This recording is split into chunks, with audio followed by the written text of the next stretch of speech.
After months and months of nothing to report, we finally have a flurry of activity in the UK. We have a new Prime Minister, we have a new cabinet, and the probability of a no-deal Brexit seems to have risen sharply.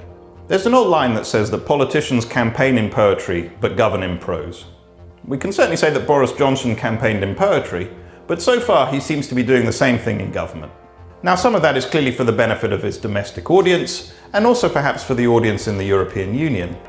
But at some point, that poetry has to translate into proposals. And the current proposal, in the absence of anything else, is to leave the EU without a deal on October 31st. What does that mean for financial markets? We'd argue that we'll see downgrades to GDP growth in the UK, and perhaps to a lesser extent in parts of the Eurozone, and weakness in sterling relative to other major currencies. We've already seen the second part of that in the last couple of weeks, with sterling weakening particularly against the dollar.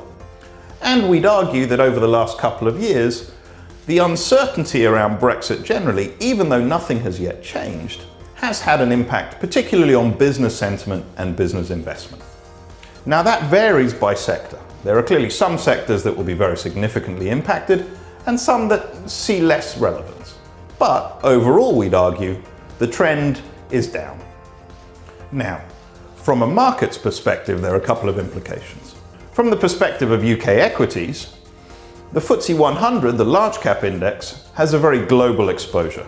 Something over 70% of its revenues possibly come from overseas. That means that it's a relatively good hedge, up to a point at least, against sterling weakness.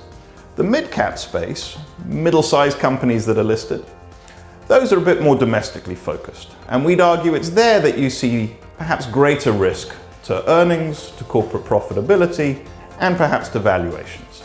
It's easy to dismiss Boris Johnson as a number of things. Ill-disciplined, lacking in attention to detail, not serious, and these are criticisms that have been leveled at him throughout his career, even as he's climbed the greasy pole of politics to number 10 Downing Street.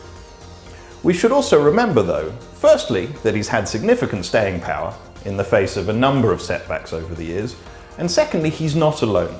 He has a number of advisors, a number of supporters, a number of colleagues who have both the brainpower, the discipline, and the focus to drive the UK towards their preferred outcome, be it a new negotiated settlement or a no-deal Brexit. The bond market is maybe more interesting. In the event of no deal, we'd expect to see bond yields fall, driven by concerns about UK growth. There's maybe some question about how government spending would react, and we'd probably expect to see government spending increase to try and offset some of the impact of no deal. We'd also expect to see some response from the Bank of England to make sure that financial stability is maintained and that there's sufficient liquidity in the system. Overall, however, over the next 12 to 18 months, in the event of no deal, we'd expect those yields to decline.